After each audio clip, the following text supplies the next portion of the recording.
The trailer for the highly anticipated Alien Romulus dropped this week, and it absolutely was a shocker. And what I wanted to do was I wanted to do a breakdown of the trailer from a completely different perspective, which is looking at the trailer from a creative perspective. What are the visuals used in the trailer, as well as the audio that's overlaid into the trailer? How does this work from a narrative standpoint, as well as how does this work from a marketing standpoint? Trailers justifiably have been maligned in recent years for giving away too much or for spoiling or ruining a movie. And this trailer seems to create a lot of anticipation, enhancing a lot of intrigue without spoiling the full narrative of what we can expect in this movie. And there's so much to unpack in the new Alien Romulus trailer. Both the visuals and the audio that's used. Some of it references past movies. And I'm very curious to see how much of, I mean, one could assume that most of the visuals or all the visuals that we're seeing in the trailer should end up in the final cut of the movie.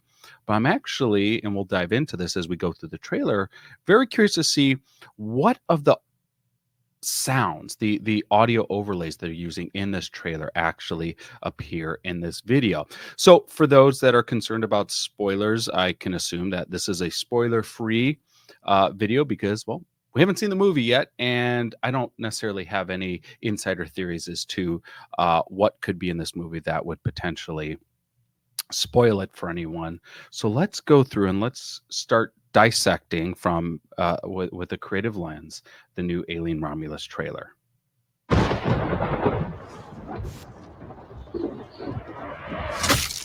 So a couple things to point out here. I love that we start with looking out through this window. I mean, it's shot really cool. It's obviously very rainy. We're looking through shutters, but what we're looking at, for those that are fans of Aliens, the original sequel, you would recognize that's an atmosphere processor, similar to what we saw on LV-426.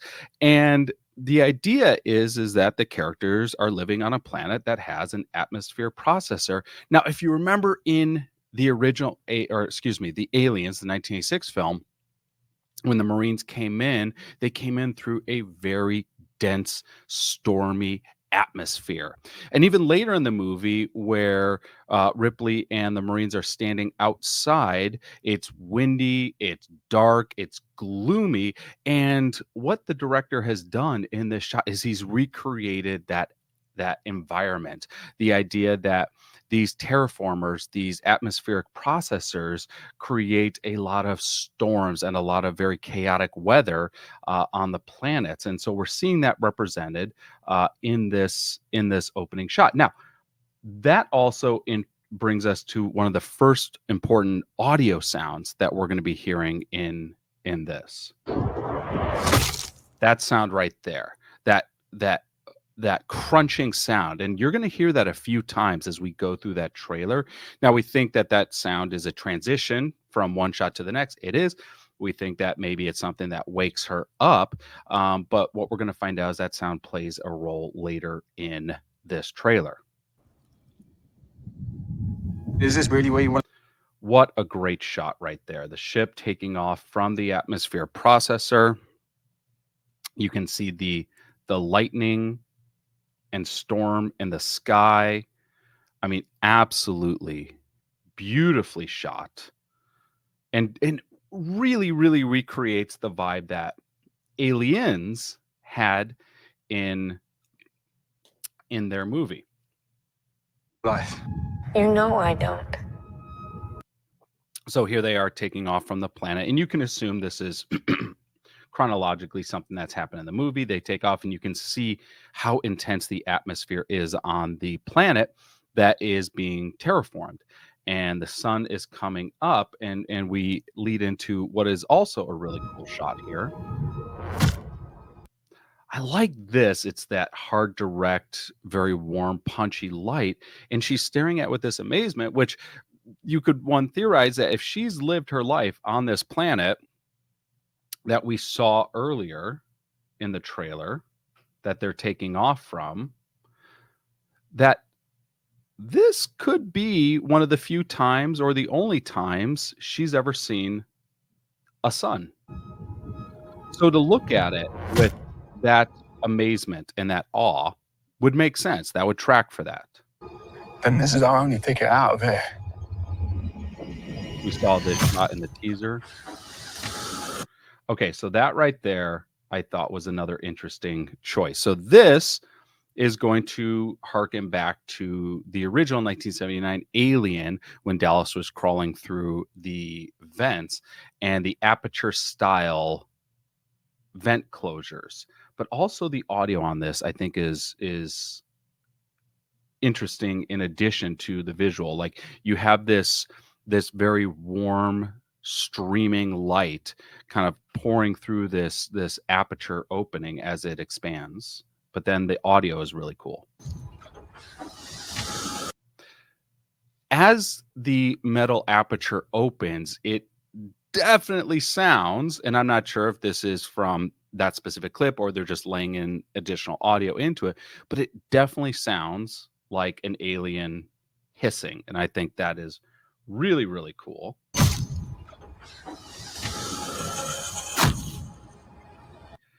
Love shots like this. I mean, Fede Alvarez and his crew created such a intense claustrophobic environment in this, but especially with directional lights. We saw that actually in the teaser trailer where Katie Spaney is standing outside an elevator shaft and all these lights are motioning upwards. They're directing up. They're moving up, and then she looks up and it cuts to an alien above her. Here was what are the lights doing? They're guiding us through this hallway as this steady cam is moving down the hallway at a slower speed than the lights.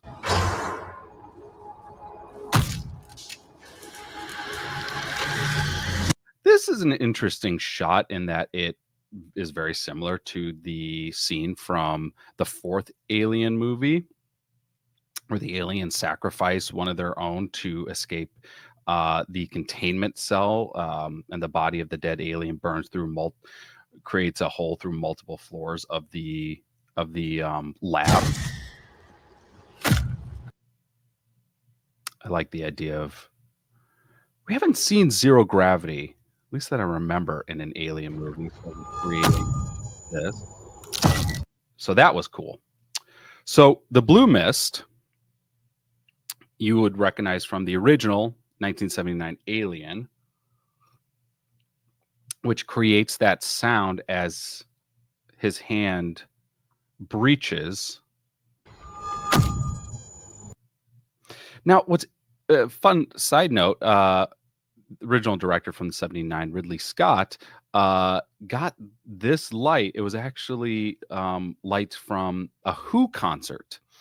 And he was able to use it in his movie, but it's not appeared in any other Alien movie since the original 79. So to see it come back, I think is really interesting. There was that sound again, that crunching sound that it's using to transition in this. And what you're hearing right there, fans of the franchise will know that that's the sound of a motion tracker. Now, I find this actually quite interesting because nowhere in the teaser trailer or the actual trailer do we ever see a motion tracker. The motion tracker were what the Marines were using in the 86 Aliens to track the movement of any life forms around them. But we don't see this. So this is one of those things where I'm curious, are they adding the sound of the motion tracker into the trailer just to play to the fans, or are we actually going to see a version of the motion tracker in this movie? We've seen in some shots, still shots that got released, as well as in the teaser trailer, that they have a version of the pulse rifle that we saw in Aliens. But I'm curious if the motion tracker is actually going to appear in this.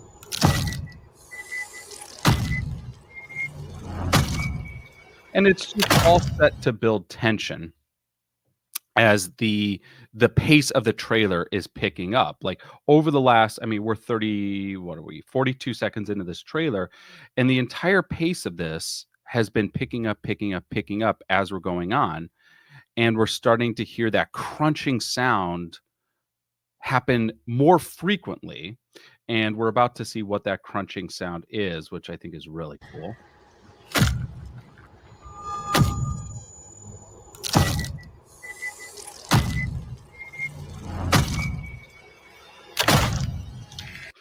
Okay, so before I play this, this is, close your eyes if you're squeamish. In the entire canon of various alien movies, there have been a number of the chest burster scenes, and two of them in particular were extraordinarily violent.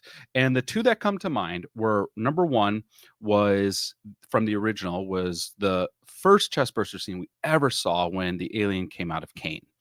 The second that I thought was particularly intense and violent was from Aliens, when the Marines were in the sub-processing facility and they find at the time, the one living survivor of the colonists. And she's begging for them to kill her until the alien bursts from her chest. Now, those two were particularly very intense, almost painful to watch scenes, and we're about to get a what seems to really try to outdo both of those, where the character puts a light behind her and you can see the chest burst about to come out. What? Okay, love the use of, like, obviously gels in this entire little sequence here really reminds me of Aliens, the second film, where just the surviving members are about to make their last stand, and then the aliens cut the power and just the red emergency lights come on. happening? So that really feels like wrong. You can back that again. And this I noticed in the teaser trailer as well. Tons of backlight where the characters are not being lit at all from the front, or very, very softly being lit from the front, and the director and his creative crew are really using this backlight to create silhouettes, to create long shadows, to just keep your vision forward in this very tight claustrophobic space. Also, the set design of this station that they're in is absolutely phenomenal and extremely reminiscent of the Nostromo. What do you mean there's something in the water? There's just something in the fucking water.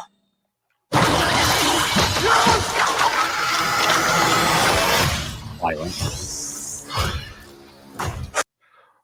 Really cool shot right here. Kind of from what I can tell, just an alien stretching out its hands. Fucking thing's hunting us. Open the door, come on. What a shot right here. Talk about showing without showing. I mean, the most shallow depth of field from this wide-eye terror. And it, at least in the trailer, never pulls focus into the creature behind her, but you know what that is. Such a good shot. I mean, it's hard to see that anything's in focus. And I think that kind of adds to the discomfort of this shot. Like, she's in focus here. Camera loses focus as it pans down, the door covering what is appearing behind her. Run. Okay. Love these shots right here. And the reason I like these shots right here, actually, this reminds me of Alien 3, the very, very, very divisive David Fincher. Like, moving with the alien vision. That is Alien.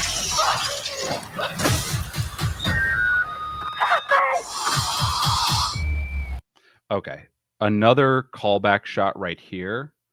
This is a huge callback and homage to the original Alien when it raises up to get Parker, I believe. This is such a similar shot, but I love the lighting on this. Once again, strong backlight. Um, less is more. Our mind is filling in those gaps right there, and also the almost transparent teeth.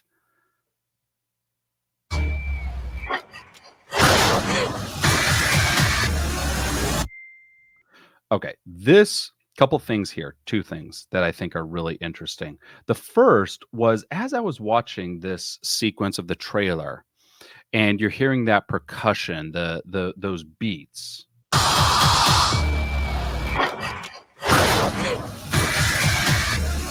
What it reminded me of is actually, you can go back and watch the Evil Dead trailer, one of Fede Alvarez's earliest works.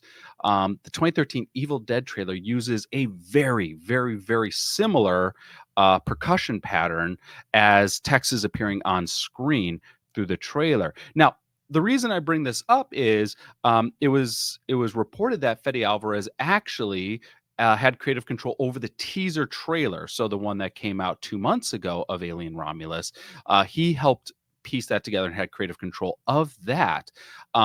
So if he also, and I haven't seen any reports of this yet, but if he also helped create this trailer, um, it is an interesting callback to one of his earlier pieces of work. I don't know if that was intentional or not, but it is, if you go back and watch the Evil Dead trailer from 2013, those beats, that percussion sound is very similar.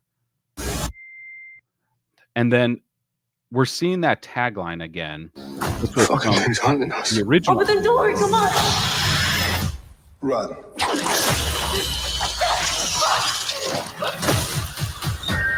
In space, no one can hear you scream, but what do they do with the audio?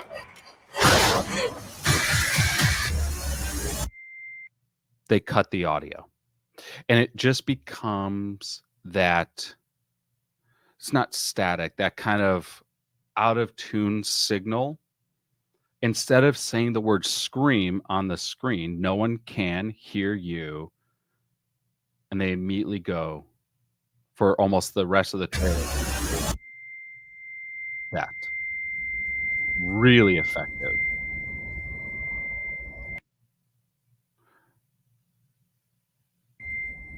We're seeing some interesting shots here. The zero gravity. There was another really cool backlight scene that I think is interesting. Looks like she's wearing a flamethrower.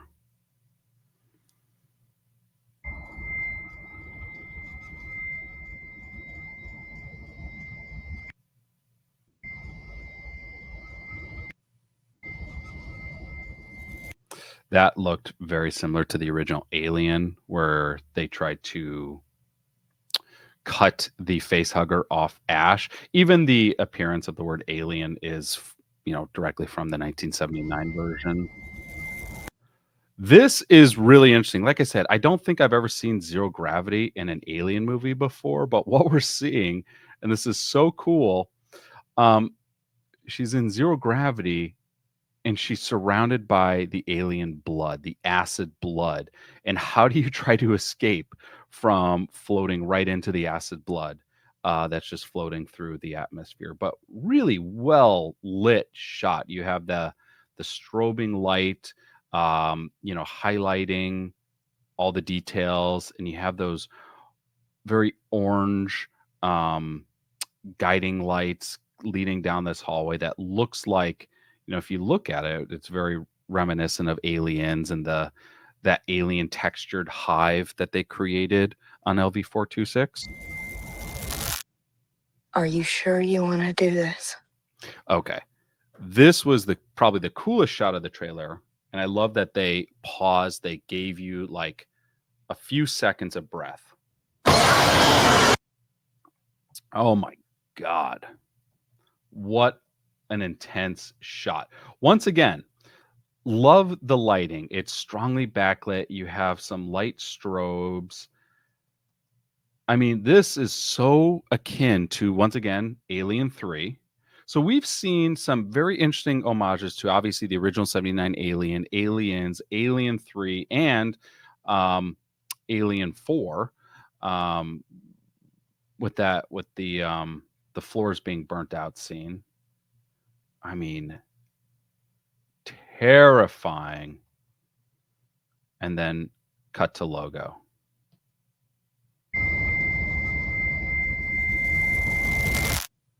Are you sure you want to do this?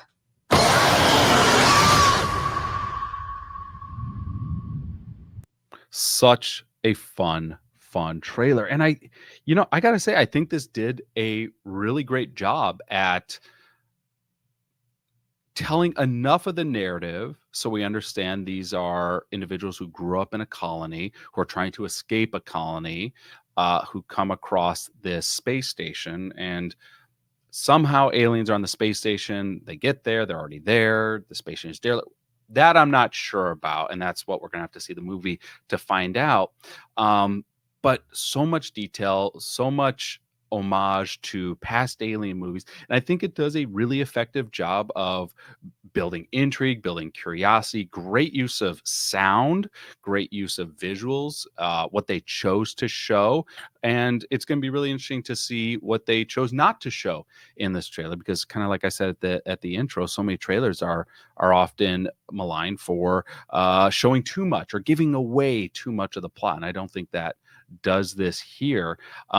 The thing I'm so curious to see is, a lot of the audio we heard through that trailer, how much of it was done just for the marketing of this movie, just to give that, hey, do you remember the motion tracker sound? Do you remember the sound of the vents closing when Dallas was climbing through the vents?